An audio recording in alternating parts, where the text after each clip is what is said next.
புன்னகையே எங்களின். பெரும்பாலான மக்களுக்கு ஆயக்கலைகள் 64 என்பது தெரியும். ஆனால் அவைகள் என்னென்ன என்பது தெரியாது. அப்படிப்பட்டவர்களுக்கு ஆயக்கலைகள் 64ஐயும் கற்றுக்கொள்வதற்கு ஒரு வாய்ப்பினை தருகிறார் எமது யூகேஜி மாணவி தியானா. யூகேஜி வகுப்பில் படிக்கிறேன். ஆயக்கலைகள் 64: ஆடல், இசைக்கருவியில் மீட்டல், ஒப்பனை செய்தல், சிற்பம் வடித்தல், பூ தொடுத்தல், சூதாடல், சுரதம் அணிதல், தெலுக்கலும் செயலளித்தல், நரம்பு மருத்துவம், சமைத்தல், கனி உற்பத்தி செய்தல், கல்லும் பொண்ணும் விளத்தல், கரும்பு சாத்தின் வெள்ளம் எடுத்தல், உலகை முழுகை கலத்தல், கலவை உலகம் பிடித்தல், உழவர் கலவை ஆராய்ந்தறிதல், பூண்டக்குதல், பால் எறிதல், மற்போர் புரிதல், அம்பு தொடுத்தல், படையணி வகுத்தல், ஒப்பனைகளை முறைப்படுத்துதல், தெய்வங்களை மகிழ்வித்தல், தேரோட்டம், மற்கலாம் செய்தல்,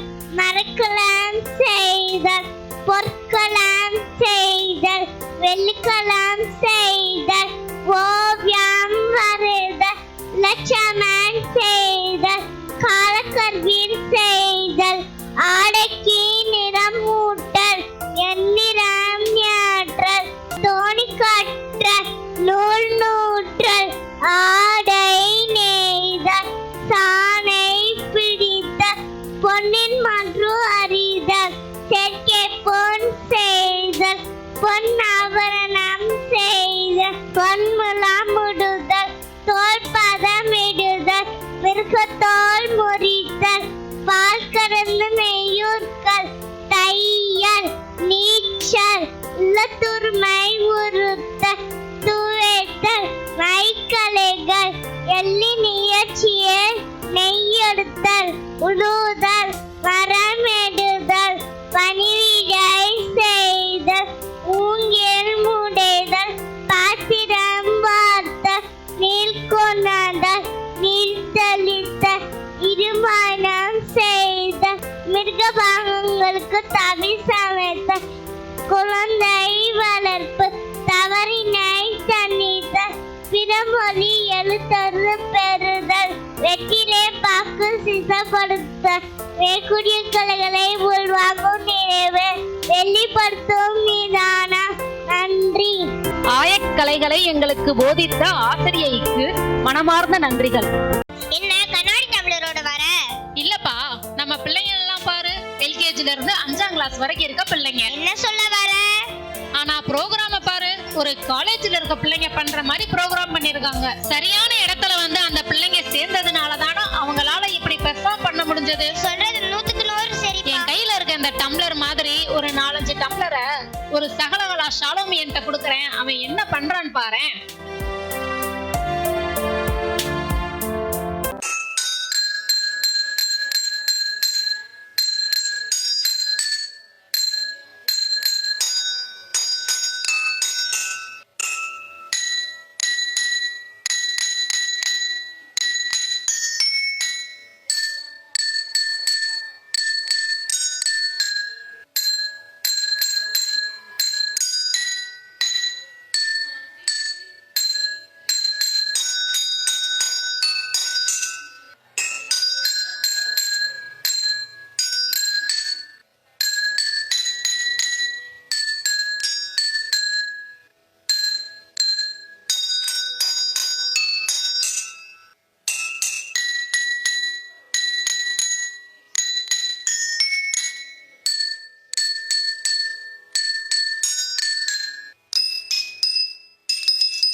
கண்ணாடி டம்ளர்ல தேசிய கீதத்தை வாசிக்கிறத யூடியூப்ல பார்த்து எல்லாரும் வாய பொளந்திருக்கோம்.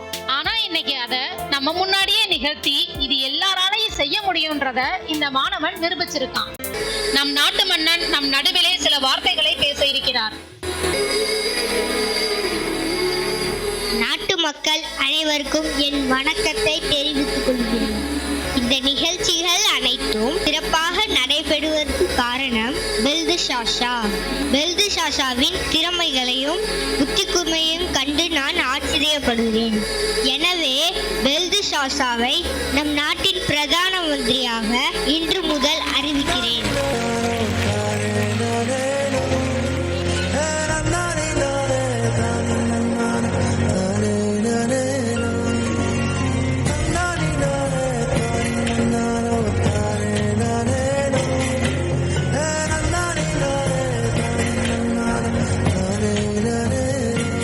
இறுதியாக அனைவருக்கும் vote of thanks சொல்ல வருகிறார் Pranavi. My name is Pranavi. I am studying LKG. I would like to say vote of thanks இந்த ஆண்டு விழா நிகழ்ச்சி வெற்றிக்கு காரணமாய் இருந்த அனைவருக்கும் எங்கள் மனமார்ந்த நன்றியை தெரிவித்துக் கொள்கிறோம். என்ன இப்படி ஆகிவிட்டது? நாம ஒண்ணு நினைக்கிறோம், ராஜா ஒண்ணு நினைக்கிறாரு. நம்ம என்ன செய்வோம்? எங்கிருந்தோ வந்து வேன் நமக்கு தலைவனா? ராஜா எப்படி செய்வார்னு தெரிந்திருந்தா பெல்ட் சாஷாவை அவர்கிட்ட காமிச்சிருக்கவே வேண்டாம். எல்லாம் நம்ம தலைவிதி. என்ன செய்யறது? வணக்கம் அமைச்சரே. என்ன வீரனே சொல். தங்களிடம் புகார் அளிக்க ஒருவர் வந்திருக்கிறார். வர சொல் இங்கே. வணக்கம் அமைச்சரே. என்ன விஷயம்? நான் ஒரு வைர வியாபாரி. சில நாட்களுக்கு முன்பு ஒரு மனிதர் என்னிடம் வந்தார். அவர் தன்னிடம் விலை உயர்ந்த வைர கற்கள் இருப்பதாக கூறினார். சிலவற்றை எனக்கு காண்பித்தார். நான் அவரிடம் 50 லட்சம் ரூபாய் கொடுத்து வைர கற்கள் கொண்டு வாருங்கள் என்று கூறினேன். ஆனால் எனக்கு போலி வைரத்தை கொடுத்து என்னை ஏமாத்தி விட்டார். நான் அவரிடம் இதை குறித்து கேட்டபோது என்னை மிரட்டுகிறார். தாங்கள் தான் இந்த வழக்கை விசாரித்து எனக்கு நீதி வழங்க வேண்டும். கொடுத்த பணத்துக்கு ரசீது எதுவும் பெற்றீர்களா? இல்லை அமைச்சரே, ரொக்கமாக கொடுத்தேன். எவ்வளவோ டிஜிட்டல் பேமெண்ட் முறை இருந்தும் ரொக்கமாக கொடுத்திருக்கிறீர்களே. நீங்கள் இப்போது போகலாம். நான் அழைக்கும் போது நீங்கள் வாருங்கள். நன்றி அமைச்சரே. வீரனே, அந்த வியாபாரியை ஏமாற்றிய மனுஷனை அழைத்து வா. ஆகட்டும் அமைச்சரே. ஒரு நல்ல வழக்கு நம்மிடத்தில் வந்திருக்கிறது. ஆமாம், இதை நாம் நமக்கு சாதகமாக பயன்படுத்திக் கொள்ள வேண்டும். ராஜாவிடம் இந்த வழக்கு செல்லாதபடி பார்த்து கொள்ள வேண்டும். அமைச்சரே, இவர்தான் அந்த மனிதர். என்ன, உன் மீது வைர வியாபாரி புகார் கொடுத்துள்ளாரே? ஆம் அமைச்சரே, கேள்விப்பட்டேன். ஏன் அந்த மனுஷனை ஏமாற்றினீர்? நான் அந்த மனுஷனை ஏமாற்றவில்லையே. நீ ஏமாத்தி இருக்க, நீ பொய் சொல்லாத. வீரனே, இந்த மனுஷனை பிடித்து சிறையில் அடை. நட.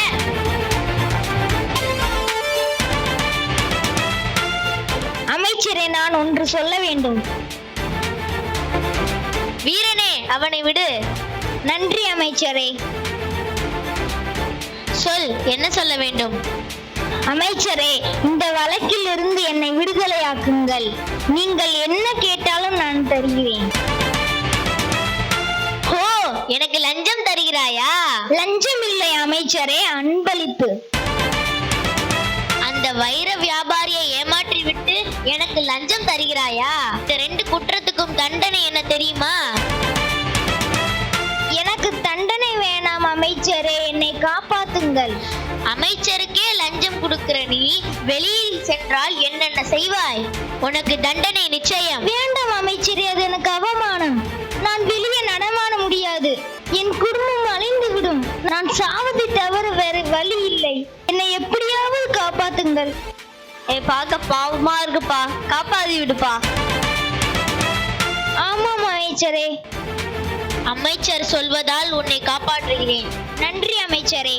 கவனமாக கேள். அந்த 50 லட்சம் ரூபாயை நீ என்னிடம் கொடுத்து விட வேண்டும். ஆகட்டும் அமைச்சரே, நான் தந்து விடுகிறேன். வீரனே, சொல்லுங்கள் அமைச்சரே. அந்த வைர வியாபாரியை அழைத்து கொண்டு வா. ஆகட்டும் அமைச்சரே. அந்த வைர வியாபாரியை ஏமாற்றினது போல என்னை ஏமாற்றி விடுவீரோ? சத்தியமாக நான் அப்படி செய்ய மாட்டேன் அமைச்சரே, நம்புங்கள். ஒரு கையெழுத்து வாங்கிவிட்டா என்ன? அதுவும் நல்ல யோசனைதான். வாரும் ஐயா, இதில் ஒரு கையெழுத்து போடும்.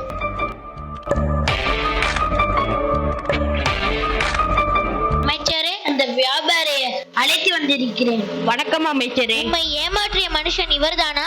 பார்த்து சொல்லும். ஆம் அமைச்சரே, இந்த மனுஷரே தான். அவரை விசாரணை செய்து விட்டேன். அவர் உன்னை ஏமாற்றியது போல் தெரியவில்லையே. இல்லை அமைச்சரே, அவர் என்னை ஏமாற்றினார், உண்மை. நீதான் பொய் சொல்கிறாய். அவனை பார்த்தா நல்ல மனுஷனா தெரியுதுப்பா. இல்லை அமைச்சரே, நான் ஏன் பொய் சொல்ல வேண்டும்? இந்த மனுஷன் மேல் வீண் பழியை சுமத்ததினாலும் அரசபை நேரத்தை வீணடித்தனாலும் உனக்கு 5 லட்சம் ரூபாய் அபராதம் விதிக்கிறேன். இதை கட்ட தவறினால் சிறையில் அடைக்கப்படுவாய். ஓ அமைச்சர், இது அநியாயம். நான் இதை ஏற்றுக்கொள்ள மாட்டேன். ஏற்கனவே நான் 50 லட்சம் ரூபாய் ஏமாற்றப்பட்டிருக்கிறேன். ராஜா வருகிறார்.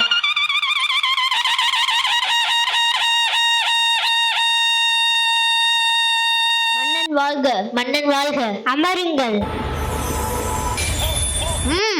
ஆரம்பமாகட்டும்.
என்ன அமைச்சரே, என்ன வழக்கு? அது ஒன்றுமில்லை மன்னா, விசாரித்து முடித்து விட்டேன். நல்லது அமைச்சரே. மன்னன் வாழ்க. என் வழக்கு முடியவில்லை.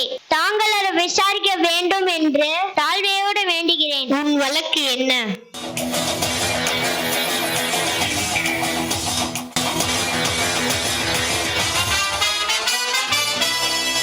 அமைச்சரே, நீர் என்ன சொல்கிறீர்? மன்னா, இந்த வியாபாரி தான் போய் சொல்கிறார். ஆம் மன்னா. பெல்துசாசாரே, உன்னுடைய கருத்து என்ன?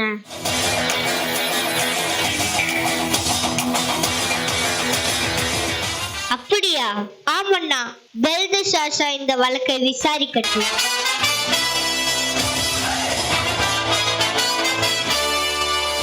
இப்படிப்பட்ட வழக்கை விசாரிக்க என்னிடம் மந்திரக்கோள்கள் இருக்கின்றன. பொய் சொல்வது யார் என்பதை இந்த மந்திரக்கோள் காட்டி கொடுக்கும். எப்படி தெரியுமா? ஆளுக்கு ஒரு மந்திரக்கோளை தரப்போகிறேன். இப்பொழுது நீங்கள் வந்து இந்த கோளை வாங்கி கொண்டு வீடு வரைக்கும் சென்று வாருங்கள். வீட்டிலிருந்து திரும்பி வந்த பின் நான் உங்கள் கோளை வாங்கி அளக்கும் போது யார் பொய் சொல்லார்களோ அந்த கோள் 1 அடி வளர்ந்து இருக்கும்.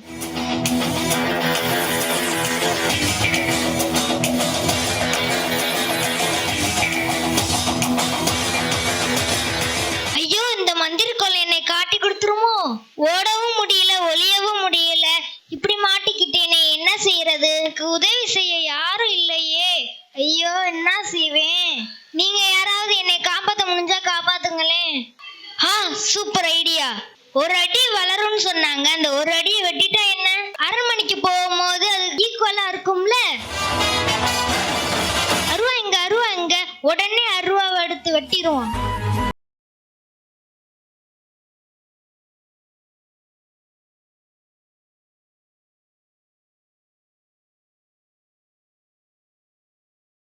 பொழப்புல மண்ணள்ளி போடுறானே, இவனை இப்படியே விடக்கூடாது. ஏதாவது செஞ்சாகணும். என்ன நடக்கும் தெரியலையே. சரி, நம்மளும் அரண்மனைக்கு போவோம். ராஜா வாழ்க. வாருங்கள் மந்திரியாரே, எங்கிருந்து வருகிறீர்கள்? அந்த இருவரையும் கண்காணித்து விட்டு வருகிறோம் அண்ணா. பேஷ் பேஷ், மிக அருமை. பெல்திஷாஷா, அவர்கள் இருவரும் இன்னும் வரவில்லையே. வருவார்கள் மன்னா, வராமல் இருக்க முடியாது அல்லவா? மன்னன் வாழ்க. அந்த வியாபாரிகள் இருவரும் வந்து விட்டார்கள் மன்னா. அவர்கள் இருவரையும் அழைத்து வா. மன்னன் வாழ்க. வாழ்க மன்னா. பெல்திஷாஷா, இப்பொழுது என்ன செய்ய வேண்டும்? வீரனே, அவர்களிடமிருந்து அந்த கோலை வாங்கி கொண்டு வா.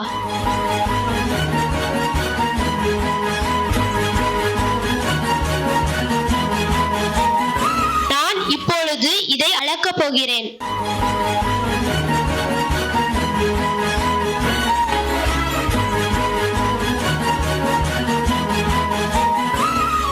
வைர வியாபாரியின் கோல் வீரமாக இருக்கிறது. அண்ணா, நான் பொய் சொல்லவில்லை. அவன்தான் என்னை ஏமாற்றினான். இல்லை மன்னா, அவனுடைய கோல் தான் வளர்ந்திருக்கிறது. அவன்தான் என்னை ஏமாற்றினான். நாங்களும் இதைத்தான் மன்னா சொன்னோம். ஆனால் பெல்திஷாஷாவுக்கு தான் நம்பிக்கை இல்லை. பெல்திஷாஷா, என்ன இது? சற்று பொறுங்கள் மன்னா. இந்த மனிதன் பொய் சொல்கிறான். இவனை சிறையில் அடைங்கள். என்ன பெல்திஷாஷா, நீ என்ன பேசுகிறாய்? யார் பொய் சொல்கிறாரோ அவர்களுடைய கோல் தானே வளரும் என்று சொன்னாய். ஆமண்ணா, வைர வியாபாரியின் கோல் அல்லவா இப்பொழுது வளர்ந்திருக்கிறது. அப்படியானால் வைர வியாபாரி தானே பொய் சொல்கிறார். அவரை அல்லவா சிறையில் அடைக்க வேண்டும். இல்லை மன்னா, நான் சொல்வதை சற்று கவனியுங்கள். வீரனே, அந்த கோல்களை கொண்டு வா.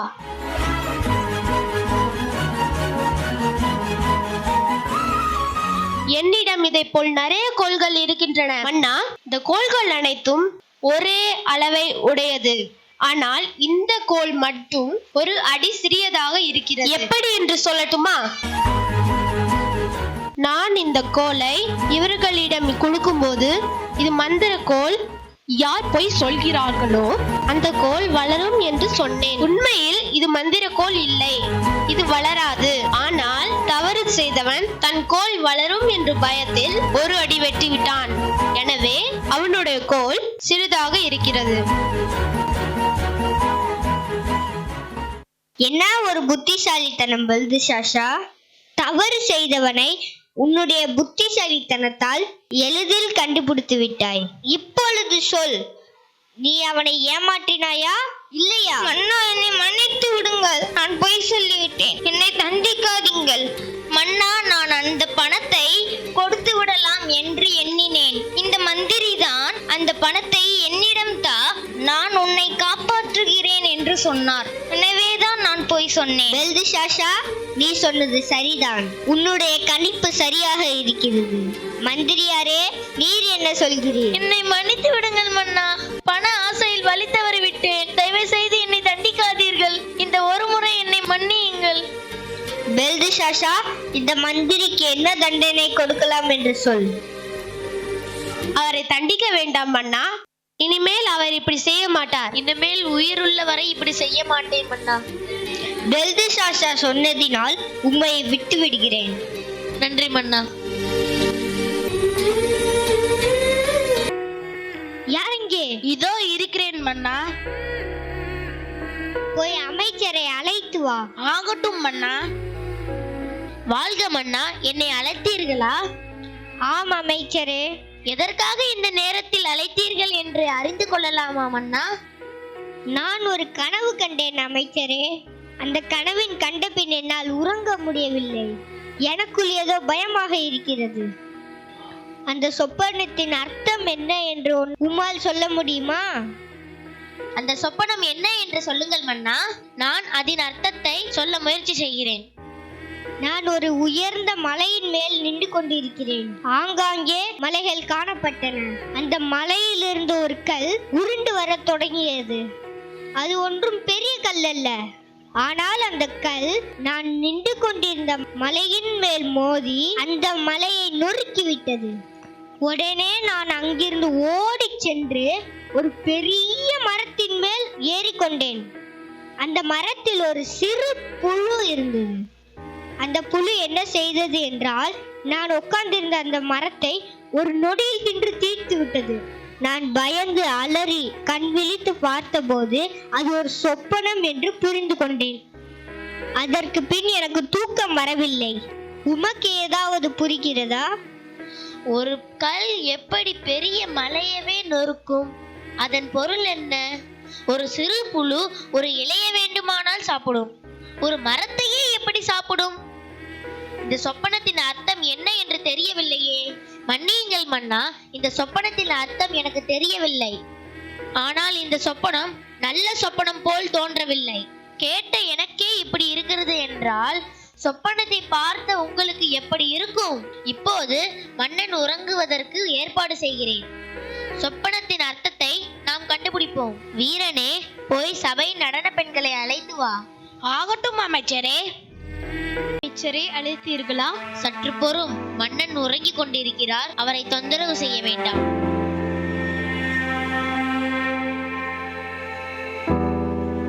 ஓ, அப்படியா?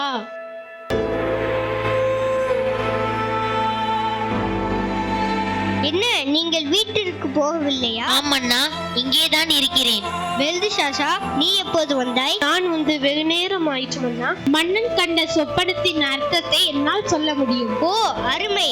அதை உடனே எனக்கு சொல் வெல்திஷாஷா. மன்னா, தாங்கள் கண்ட 2 சொப்பனத்துக்கும் அர்த்தம் ஒன்றுதான். மலையும் மரமும் மன்னனின் ராஜ்யத்தை குறிப்பிடுகிறது. அந்த சிறு கல்லும் சிறு புழுவும் மன்னனின் ராஜ்யத்தில் உண்டாகும் பிரச்சனையை காட்டுகிறது. ஒரு சிறிய பிரச்சனை மன்னனுக்கு மிகப்பெரிய பாதிப்பை உண்டாக்குவது போல் தெரிகிறது.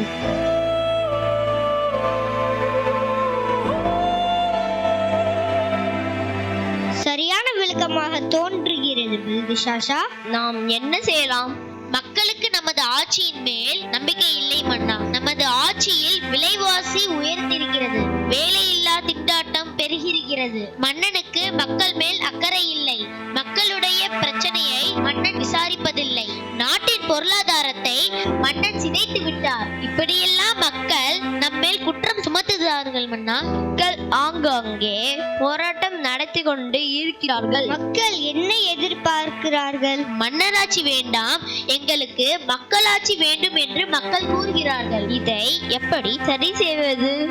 நாம் மக்களுக்கு ஒரு கட்டளை பிறப்பிக்க வேண்டுமன்னா. என்னவென்றால், மன்னர் தான் நம்முடைய கடவுள். நாட்டு மக்கள் அனைவரும் ஒரு மாதத்திற்கு மன்னனை வணங்க வேண்டும், மன்னனை வழிபட வேண்டும். அப்படி செய்யாதவர்கள் கடுமையாக தண்டிக்கப்படுவார்கள் என்றும், மன்னனை வழிபட்டால் நாட்டின் பிரச்சனைகள் அனைத்தும் தீர்ந்துவிடும் என்றும் சட்டம் பிறப்பிக்க வேண்டும் மன்னா. அப்படி செய்தால் என்ன நடக்கும்? இப்படி செய்தால் மக்கள் மன்னனை கடவுளாக கருதுவார்கள். அப்படி செய்யாதவர்களை நாம் பிடித்து இவர்கள் தேச விரோதிகள் என்று முத்திரையிட்டு மிருகங்களுக்கு உணவாக கொடுக்க வேண்டும். சரி, அப்படியே செய்யுங்கள். இது என் ஆணை. அமைச்சரை அழைத்தீர்களா? சற்று பொறும், மன்னன் உறங்கிக் கொண்டிருக்கிறார், அவரை தொந்தரவு செய்ய வேண்டாம்.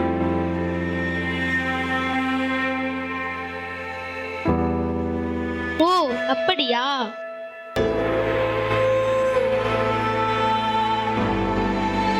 என்ன, நீங்கள் வீட்டிற்கு போகவில்லையா? ஆமண்ணா, இங்கேதான் இருக்கிறேன். வெல்திஷாஷா, நீ எப்போது வந்தாய்? நான் வந்து வெகு நேரம் ஆயிற்று மன்னா. மன்னன் கண்ட சொப்பனத்தின் அர்த்தத்தை என்னால் சொல்ல முடியும். ஓ, அருமை. அதை உடனே எனக்கு சொல் வெல்திஷாஷா. மன்னா, தாங்கள் கண்ட 2 சொப்பனத்துக்கும் அர்த்தம் ஒன்றுதான். மலையும் மரமும் மன்னனின் ராஜ்யத்தை குறிப்பிடுகிறது. அந்த சிறு கல்லும் சிறு புழுவும் மன்னனின் ராஜ்யத்தில் உண்டாகும் பிரச்சனையை காட்டுகிறது. ஒரு சிறிய பிரச்சனை மன்னனுக்கு மிகப்பெரிய பாதிப்பை உண்டாக்குவது போல் தெரிகிறது.